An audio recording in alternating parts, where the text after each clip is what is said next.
Looking to transform your family game nights? At Perfectly Picked Games, we specialize in family games that bring everyone closer.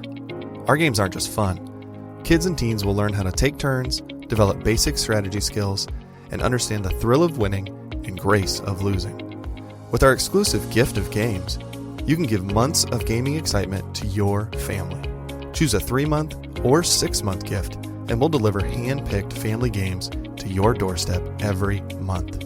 And here's the best part.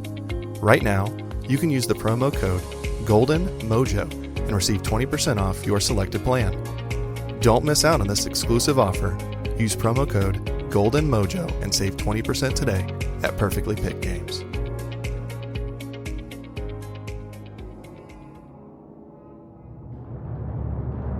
Welcome to the United States of Paranormal Podcast. Sit down and buckle up for an enlightening ride through everything cryptid, creepy, and paranormal.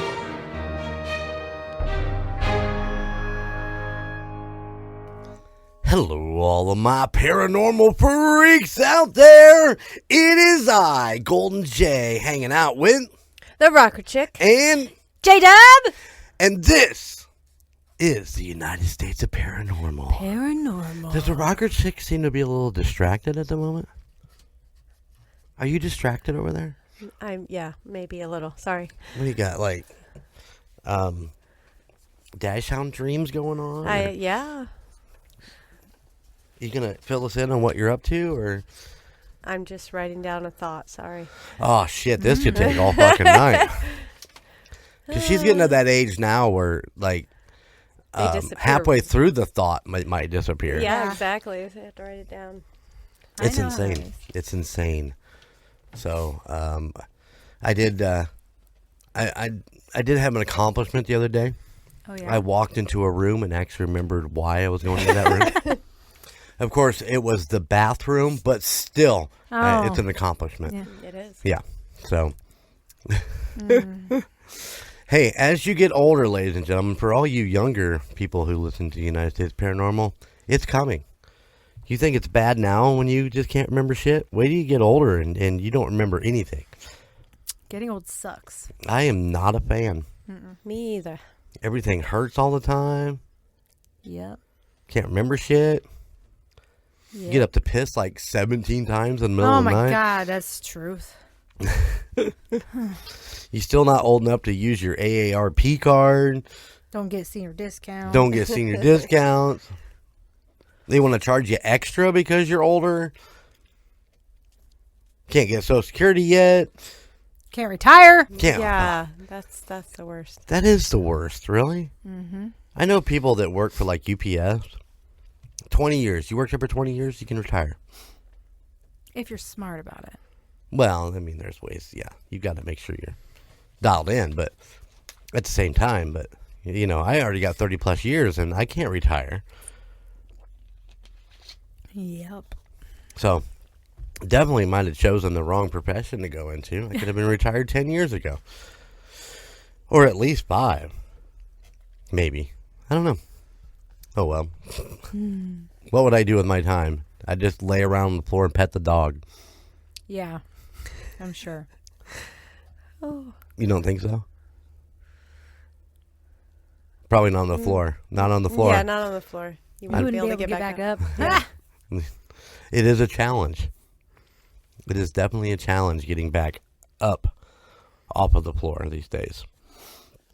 Anyways, how's everybody out there doing? Listen, if you don't want to hear our banter, there is a timestamp in the show notes. Just I put it right at the top of the show notes so you can find it. And so just go ahead and click ahead to when the story starts and just enjoy the rest of the show. Don't forget we are on Patreon where you can get some top tier shit. For sure. For sure. Mm-hmm. And, you know, we're always building on that. We're always working on more and more stuff. So, for those who are already part of the Patreon, thank you guys so much. I so much appreciate all of you. And for those who have just signed up for a free account, feel free to take that next step. Go ahead. Feel free. Feel free.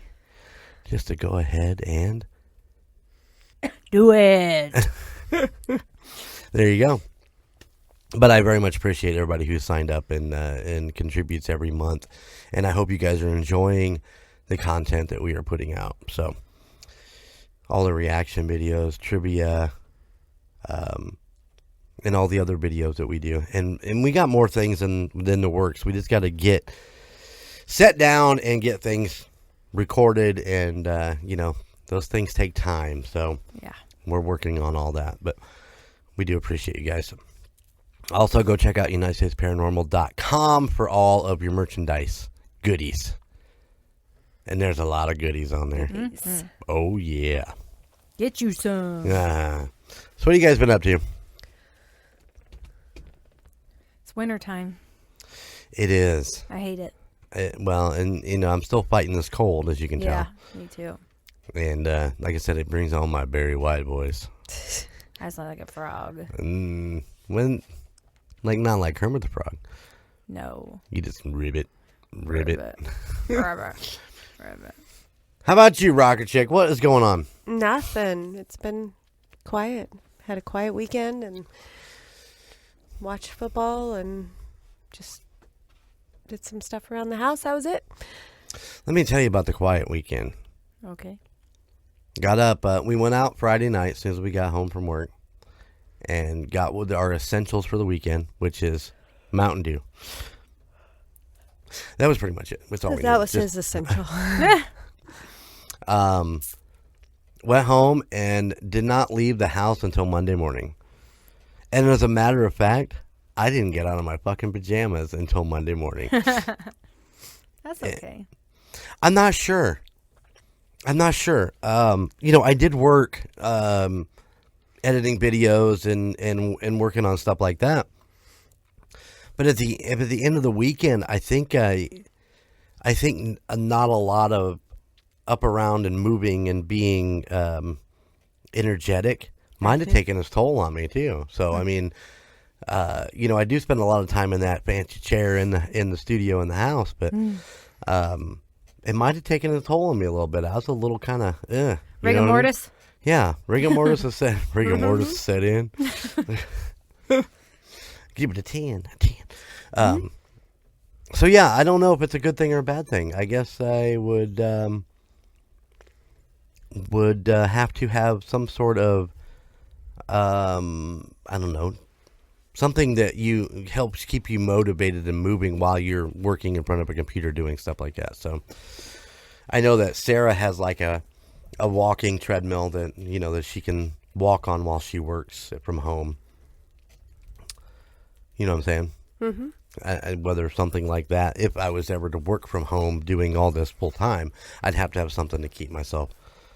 Because I would just sit in that chair and stare at those computers before you'd come home one day and I'd be sitting there with the half-eaten McDonald's cheeseburger in one hand and.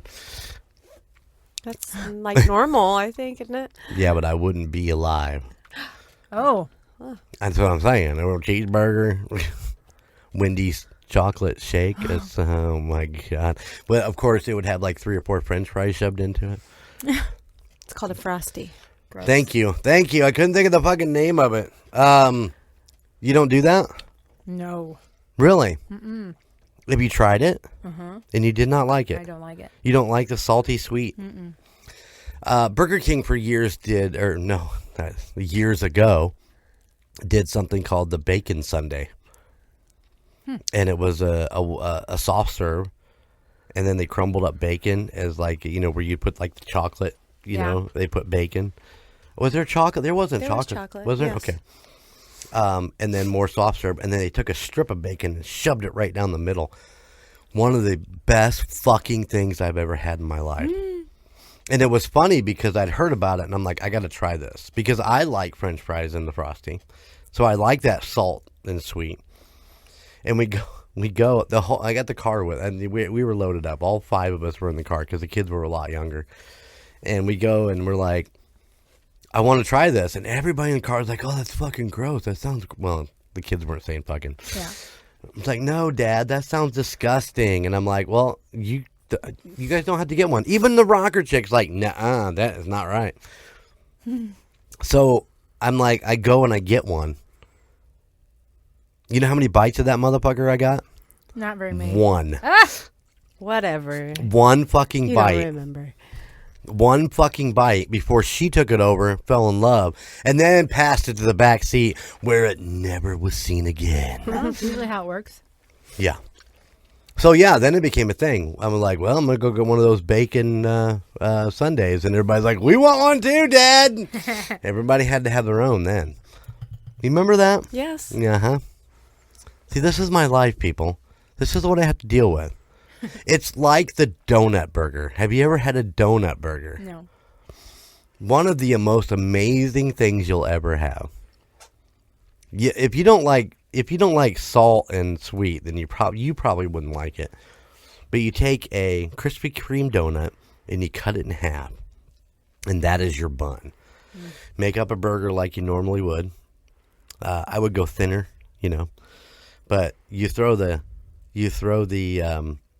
donuts on the griddle and let them cook a little bit, get a little crispy on the bottom. You throw the burger on the bottom and let that sweetness soak up into the burger. Throw on bacon, sharp cheddar. This is very important, sharp cheddar. What else do we put on there? I don't remember. It's been forever. It's been a since long we've time done since I it. had one. Yeah. And then throw the other bun has been sitting there crisping up on the cut side. Throw it on top. Absolutely delicious. Most people are like, dude, why would you do that? I wish it was my original idea. I wish I'd have thought of it, but there's like some Restaurants do it. It's not a restaurant. It's a concession stand in a ballpark. I want to say St. Louis that originally come up with the idea. I saw it on Guy Fieri's drive-ins. What is it? Diners, drive-ins, and drive-ins, yeah. dives. That's where I saw it, and I'm like, I got to try that. And that's not. And we made them for quite a while, and people loved them. So I haven't made them in a long time. They're kind of expensive to make with Krispy Kreme donuts. Yeah, I bet. Yeah, but they're amazing, and they're messy as fuck. I bet. Yeah, you could throw an egg on there too. God damn it, yes. Maybe some peanut butter. Oh, You must be hungry or something. oh my You're God. gonna have to make some now. Listen, listeners. I need a Frosty, chocolate Frosty, some French fries, and a donut burger. Nothing. I got nothing. Everybody just stared at me like, quit being a jackass. All right. Do you have a thought for the show, or is it something side thought for something later? Oh, no. Let me ask you this. Oh. Name one friend or relative you wish was still here. So, like, have passed away and you wish was still here. One. I'm going to go first. Go ahead. No, you can't go first. I got to go first. No, I got to go first. No, I get to go first. And my choice would be Don't say it. Jeremy's grandpa. Ah, God damn it. Aw. Because he was the sweetest man ever, and he was so helpful, and yeah, I just miss him every day. Every day.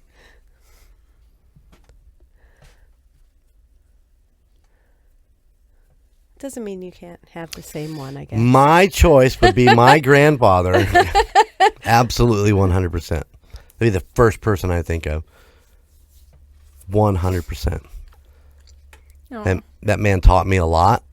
We were together when we could be together. He was a truck driver for a long time. But, he taught me a lot when he retired. He was home and we did things. We fucking vacationed. We MacGyvered a camper in the middle of Oklahoma so we could drive this motherfucker home. The biggest loss. I mean, I've had some big losses, but my grandfather was probably the biggest. And it was, I can tell you when it was 1993. And it was April Fool's Day because he was the biggest jokester ever. Boy. He loved April Fool's Day, and I think it's fitting that he passed away April 1st. Yeah. No, 95. I'm sorry, I said 93. I meant 95. 1995. Because Skylar was born in 93. I don't know what I was thinking. Mm-hmm. Yeah. Gotcha. Yeah, and it's very sad. Miss that man. How about, so now that I babbled on about that for 10 minutes, how about you? Although I never met him, I've heard a lot about him. Sean's dad. Yeah? Because from all the stories that Sean has told me, he was just like Sean. Pretty awesome. Yeah. And I would have loved to have met him. But he died when Sean was 17. Yeah, crazy. Well, now that you brought that little slice of heaven to this podcast there, Roger Chick, how about you guys? Hit us up, UnitedStatesParanormal@gmail.com. Who would you bring back? Well, let me ask you this, guys. Yeah. Do you guys like amusement parks? No. No? No. No, Roger Chick? when I was a kid, yes. No, not anymore. What was your favorite when you were a kid and would enjoy going? What was my favorite When you were a kid and you were going. What was your favorite ride? ride? Yeah, I'm not talking about throwing darts at fucking balloons here. No, I was going to say favorite game was the quarter game where you put it in and you wait for shit to fall. But Listen. Everybody knows that's not quote unquote the quarter game that you played when you were a youngster. Yeah, well, okay. It bounced and it went into a glass. We know that's the quarters game you played. When I was a kid, it would have to be the swings, the ones that. Really? Yeah. One that go way up in the air? Yep. Interesting. I also like that one where you stand and it goes around. But no, not anymore. The You didn't G-Force, catch like me the on any of 'em. G-Force one? Yeah. Okay. I'm not an amusement park guy, by any means. I did one when I was about 5 or 6 years old. We were in Colorado and we were camping somewhere. And there was an amusement park right there beside the campground. And we were with the Stouters. And so we all headed over there as soon as they opened the gates. And we played on the roller coaster for my one and only time of being on a roller coaster. And was hanging out with my buddy Craig. And I rode with him on my first roller coaster. So, but other than that, I don't like amusement parks. No, I don't not do at all. rides. I'm just not. It's just not my thing. So, I mean, I know people that love them, and God bless you for loving an amusement park. So, I won't hold it against you by any means. But that brings us to my kind of lead into today's story. Are you guys ready to get into this? Yeah. Ladies and gentlemen, I want to thank the rocker chick because she fucking stranded my ass in West Virginia after the Bunny Man story. She didn't. I think she stole the keys, brought the car home. I'm still over here in West Virginia. Can't find fucking Mason's house. I don't know where the fuck it's at. Somewhere over here. But I am going to take you to Lake Shawnee Abandoned Amusement Park. Ooh. Are you guys ready? Yeah. Am I ready? Yep. All right, here Let's we go. Here we go. I got to get my Heath Ledger in there wherever I can. The Shawnee Amusement Park is a defunct amusement park in Princeton, West Virginia, located along Lake Shawnee. Opened in 1926, God damn, I can't talk. The park operated for 62 years before closing in 1988. It received public attention for urban legends regarding the park being haunted due to accidental deaths supposedly caused by cursed land. Oh. There's a little intro for you. You like that, didn't I you? did. It was good. Very good. If I could fucking speak, we'd be in good shape. Mercer County was home to the Native American tribe until 1783, when a European family attempted to settle the land, sparked a violent turf war. The father of the family was a farmer named Mitchell Clay. According to the Wyoming County Report, what? Wyoming? Wyoming. Of course, I gotta get gets exciting stuff in there. The wow, man. While he was out hunting, a band of Native Americans reportedly killed his youngest son, Bartley Clay. A daughter, Tabitha, was knifed to death. Sorry, I lost my spot. Was knifed to death in the struggle. Their eldest son, Ezekiel, was kidnapped and taken to Chillicothe. Mm-hmm. You know Chillicothe, but that's not even in West Virginia. The one we know is in Missouri. Mitchell Clay enlisted the help of other white settlers to seek vengeance for his family. After burying his children, he and the others found out where they had taken his son and killed several of the Native American raiding party, but only to find that they had strung up and burned his son at the stake. Oh, boy.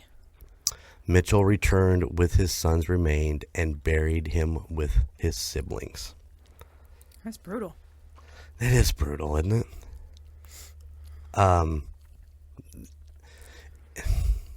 It sounds, I get it. You know, we as, we come in and basically take their land and so on and so forth. But there's more to the story as we get down deep as why I think that they did what they did. Centuries later, in 1926, a businessman named Conley T. Sindo Sr. purchased the site of the Clay Farm and began developing an amusement park. The park featured a Ferris wheel and swing ride. Ooh. And was popular among locals in the county, particularly families of coal miners who resided in the area. It also featured a swimming pool, racetrack, concession stand, dance hall, and cabins for overnight stay. In the 1940s, a little girl in a pink ruffled dress was riding the swing, and a soda truck was delivering soda to the concession stand. When he was done, he backed up into the path of the swing and killed the little girl. Oh, jeez. Some of the reports that I heard is that when he backed up, it wasn't that he just was incoherent to what he was doing. That the truck actually slid in some mud and slid over. But I guess she never had a chance. She just slammed right into the back of them. Is that why they put the fences around all the rides now, probably? Maybe so, yeah. I don't know. But, yeah. A mother brought her 9-year-old son to the park and dropped him off so he could swim. And she left. I apparently need to check my spelling and she left. And she left. When she came back to pick him up about closing time, she couldn't find him.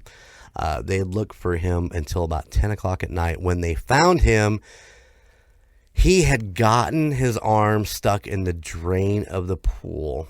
It had sucked him in and he couldn't get out and he drowned. They say that his ghost still remains in the park and that his favorite place is at the front gate. But don't be scared. He is friendly and just wants to have a good time. It is said that a pinwheel on the side of the ticket booth is his connection to this world. And he will spin the pinwheel and even adjust the speed of it if you ask him to. Huh. How's that for weird? Weird. The boy drowned on July 3rd, 1966, which was pretty close to their closing. Articles are conflicting with these passed down stories. Some imply that the little girl had died before him, and that was the final straw for why they shut it down. Others say it happened in the 50s, and the claims that are also that she died on impact. Well, I told you that. The impact is she died on impact, but there's like conflicting reports that with there being 3 hospitals right in that area that she actually made it to the hospital. And a lot of that revolves around the fact that when we get into a little bit more of the haunting stuff, that she's still there. So, and that, you know, if she died on spot, then, you know, that could be more. But if she died at the hospital, she could have loved riding the swing. Could be. That was her happy place. Yeah. There was a family out for the day of fun when they were out on a canoe on the lake. The canoe overturned and a little boy drowned in the lake. Oh, boy. All in all, there were 6 kids that died at this park before it closed in 1966. Some say because of the deaths. Some say because of failed health inspections. Oh. But the structures were left to rot and rust. And they are still there to this day. Did you? I've seen some shows on it. Yes. All right, cool. In 1985, Gaylord White bought the park. He had worked there as a teenager and fell in love with the place. When the previous owners finally decided to sell, he was the first to jump on board. He wanted to reopen the park centered around children, which, you know, I think it's kind of weird, honestly, but I think most of the rides were tamed down to be more children's rides and stuff like that. I think I saw, like, he had, like, little boats, you know, that you towed around, little tubes or whatever, you know, that nothing to high speed, just more made for just kids to go out and enjoy. The White family had a very successful first year, but high insurance rates caused them to close it down in 1988. So after it got closed down in 1988, after they were bulldozing the property. Now, once again, we have conflicting things here. One story said they were going to put in like a mud bogging track, you know, where they had... Oh, I kicked my microphone around, sorry. Where, you know, it went around the property where they could do races and mud bogging and stuff like that. Other reports, they were preparing for some sort of real estate build, you know, some condos or something like that. I mean, it's a little conflicting there. So I don't know which one of those is true, but they started, as they were digging and bulldozing the property down, they started finding pottery and arrowheads. And that's when they called in the Marshall University team, and they started doing, and they put together a team, and that's when they started to find Native American bones. In total, they found 13 bodies, most of which were children, and that's when they stopped digging, realizing that this was a Native American burial ground. So, flop back to the beginning of the story. If that was their burial ground, and this, Mitchell comes in there and just takes over, and, you know, they're like, wait a second, you can't start planting and building your shit here. This is our people are here, you know. I totally get why they would react the way they did. Yeah. I mean, it just makes sense. All right, so let's get into a little bit of the haunting stuff. That'd be all right? I just had to look it up because I wanted to see the pictures, and there's creepy. It is, because the Ferris wheel and the swing are all like overgrown, and they have like old trucks, you know, like an old milk truck or something, whatever you call that, sitting out there. There's an old school bus out there. It's interesting to me though that they consider that a lake because it looks like a pond. It doesn't look very big, but they call it a lake. So your guess is as good as mine. Yeah, it's creepy. So the little girl is seen all over the park in her pink ruffled dress. Blood still covering that dress. Also, it is like in her hair, matted in her hair. But as a reminder of the tragedy, they marked her swing with a pink ribbon. So when you go there, the one that she was killed on is actually marked with a pink ribbon. Gaylord White says he can hear the wooden swings creak, although it may not be the wind that pushes them. Sometimes the seat will start to move underneath your hand until you feel cold air blowing through the seat. Gaylord White II told an interview. And when you get to the middle, you feel something warm. We believe that's where her spirit is. So I'm assuming that when they walk towards the middle of the swing where the pole as it goes up, that's what he was talking about there. It just feels warm. A younger white said he even seen the little girl with the dress covered in blood. She looked at me as long as she looked at me as long as she looked at me. I couldn't move. That's an interesting statement. She looked at me as long as she looked at me. She looked at me, and as long as she looked at me, I couldn't move. It's on how you put it in. Yeah. She looked at me, and then they looked at me, and then Spell check. yes. No, it's just a matter of my speech. There's also a YouTube video of a plasma box session. In the video, a voice comes through saying, my name is Emma. This obviously can't be taken too seriously. However, in the description, the investigators claim that they took this evidence to the owner, and the owner confirmed they do believe that was her name, but that they never mentioned it to the public. Huh. But wouldn't it be public records? I would think so, but I mean, if she's a minor, it may have been sealed. Oh. So, I mean, it's hard to say. You'd think she'd have an obituary. You would think. Who knows? Nobody thought about looking that up. No, actually, somebody did talk about that they were going through old obituaries from about that time. Emma's compared to the age that they thought she was and all that stuff, but there's so many Emmas out there that they couldn't narrow it down. So, all right, so here's some of the other stuff. This is just kind of a bunch of different things that were going on. Some say that there's a 7-foot figure seen around the park dressed in a cloak. Ew. Which I thought was funny after your last story. They talk about the shadow figures in a cloak. Wearing the hooded guys. Yeah. Other visitors have reported hearing footsteps, mysterious chants, and children. Some say one of the swings will move on its own. It's also said that in bucket number 10 of the Ferris wheel, you can see a full body apparition. I guess just wanting to ride to continue. No? What? I guess just wanting the ride to continue. Yeah, and the fucking creepiest thing is when you hear kids laugh and there's no kids around.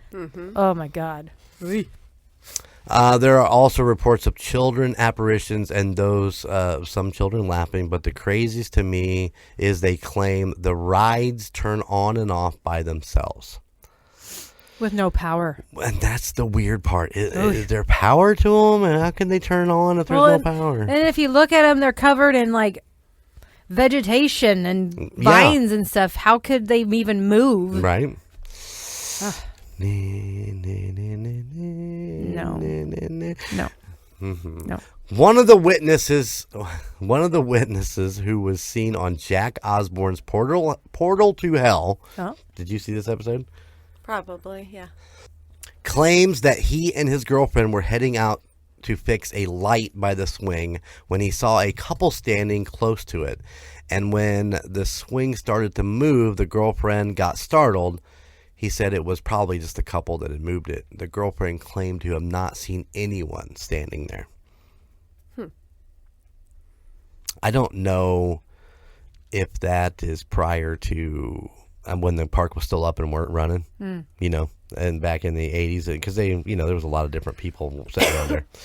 Other witnesses from the show claim that while they were investigating, because they were paranormal investigators, on the property, they seen a man standing in the middle of the path that they were going on. When they started to approach him, he walked behind a tree. When they got to where the tree was, they approached from each side of the tree to be staring at each other, and there was nobody there. Yeah. Okay.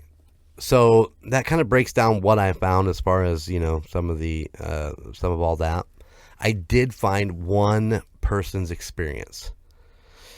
So here you go. This is from Papa Fisher. A few years back during my junior year of high school, I was in a tourism class in my vocational school. It was a lot of fun, honestly. Me and my buddies got to go on trips while others were stuck in class. In mid-October of 2017, we went to Pipestem in Pipestem, West Virginia. The first day was pretty standard as far as a trip can go. Me and the guys had our own cabin out in the woods, and the girls had the same accommodations. The next day, though, things got really weird.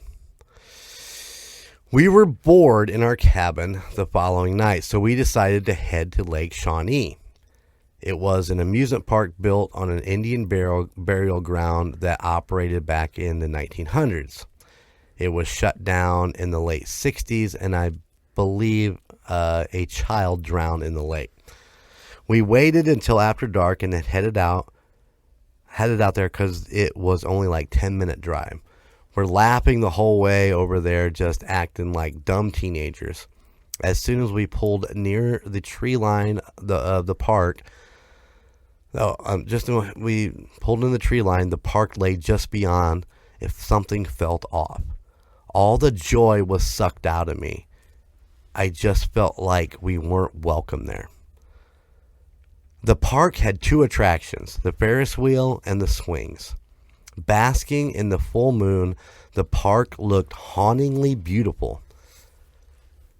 At this point, we were still being shithead kids and decided it's a good idea to take a seat on one of the swings.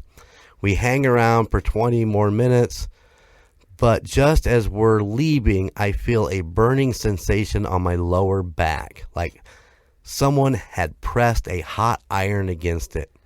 Ignoring it wasn't helping, as it just intensified with scorching pain. I tell my buddy to pull out a flashlight and check out my back. See if I scraped it on a branch or some rust on the park. Sure enough, 3 distinct claw marks ran the length of my lower back. It made all the hairs on my body stand out. I felt like something was there, hovering over me like a dark cloud. Ew. When we got back to the cabin, the scratches were nowhere to be seen at this point, but I wasn't feeling any better. I felt like a passenger in my own body, like I was in third person. There was something malevolent. I could feel it. But I was tired beyond belief at this point, so I go to our room and crash on the bed. At about 3 a.m. that night, one of my buddies calls from the living room, his voice trembling. Me and my 2 other buddies in the room go check on him. The front door was wide open. He looked like he was drenched in sweat, as how I had felt a couple hours earlier. He explained he was fast asleep on the couch when he felt a cool breeze across his face, setting up and seeing seemingly endless wilderness outside of the cabin. We were all shook pretty bad, as well had locked the front door, and we all stayed in our rooms for almost the entire night. I didn't believe all of this ghost bullshit before this happened, but something followed me back from Lake Shawnee. Something evil, perhaps even something ancient. So I still am not 100% about what his buddy saw. Yeah. Because when I first read it, it almost sounded like he sat straight up and there was no cabin walls. He was just sitting. That's how I first imagined it. But then they talked about the front door being open, and maybe he was just staring out that, you know, how you kind of... Maybe it was like tunnel vision where there was no end to it. It was just wilderness. Right.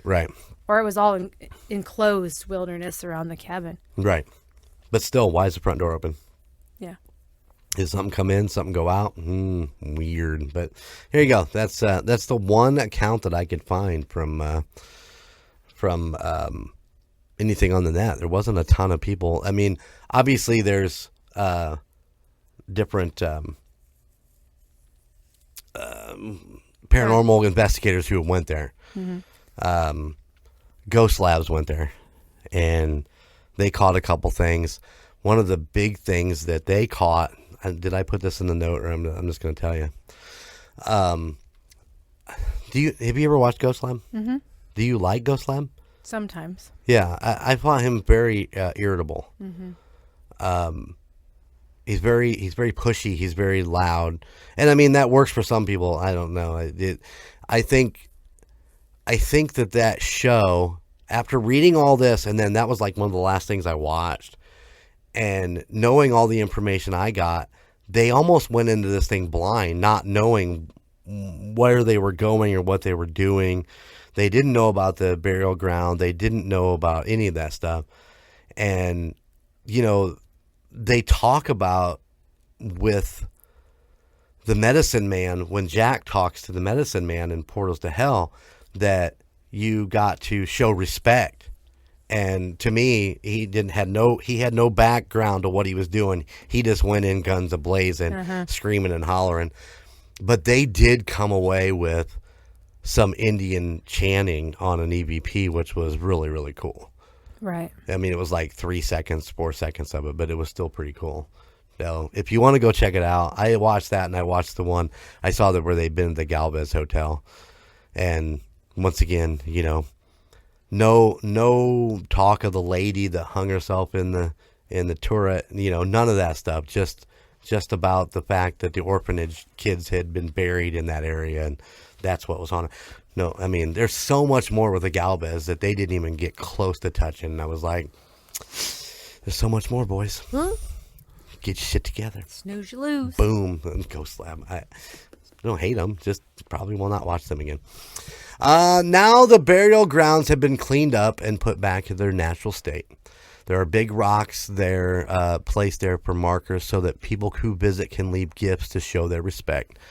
Michael Clay and his 3 children are still buried on the property, and there is also a tombstone there.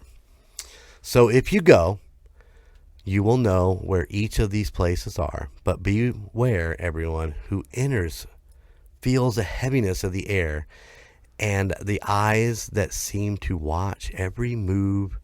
And if you listen closely, you might even be able to hear the sounds of Native American chanting.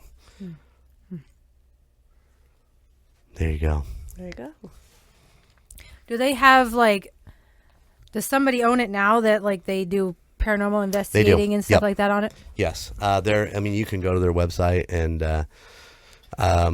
my bad. I didn't get the website, and I meant to, but probably can't just go there and walk around. No, you probably have to pay to go. Yeah, you're gonna have to pay to get in there because they do the haunted tours and stuff like that. So, I don't know that it would be that expensive. I don't think the place is that big. Well, let's look it up. So, but yes, they do tours, and it is still owned by the White family, I believe. I think Chris White is the third white person, the white family member that I talked about him seeing that. We'll see it. He stared at the girl, and the girl stared back at him. I can't be 100% sure on that because the article I read didn't mention his first name. I know there's Gaylord White the first and Gaylord White the second, senior and junior. So, but yeah, there are some tours and stuff over there. Did you find anything? I'm trying to. I think it'd be an interesting place to see. $105 a person to do an overnight experience. And that's overnight. It's $40 a person for daytime tour. But they just don't do a 2-hour nighttime tour? It doesn't say. Fair. So yeah, there you go. Yeah. Lake Shawnee Abandoned Amusement Park, Princeton, West Virginia. Now you can leave West Virginia. God damn it, can I come home? Sure. Okay, cool. I'm on my way. Did you miss me? Mm-hmm. You're a liar. What's all this popcorn wrappers everywhere? Popcorn. How much popcorn have you been eating while I've been gone? A lot. Have you had anything else to eat? No. Damn. Well, make me a sandwich. Huh? It's been a long trip back from West Virginia. Mm-hmm. Nah. So there you go. Hope you guys enjoyed it. I hope I did a little bit better of a job than I did Good at job. the That's Borley Rectory. That's a lot of writing, trying to piece all this together because it's so pitch patchy. Yeah. And it's like, oh, got this piece here, and then you get a date for this, like when the boy drowned, July 3rd of 1966. It's like, oh, where do I put this in at? I got to put this in here. So it was an interesting couple of days as I worked on this, but there's a lot of cool stuff, a lot of cool shows that have been there and done investigations. I didn't watch your buddy Zach do his. Ugh.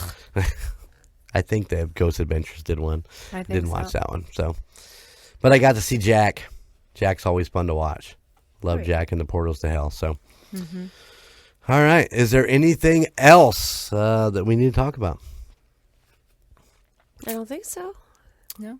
All right. Well, check out the UnitedStatesParanormal.com for all of your merchandise. And also go check out our Spotlight of the Month and Fan of the Month.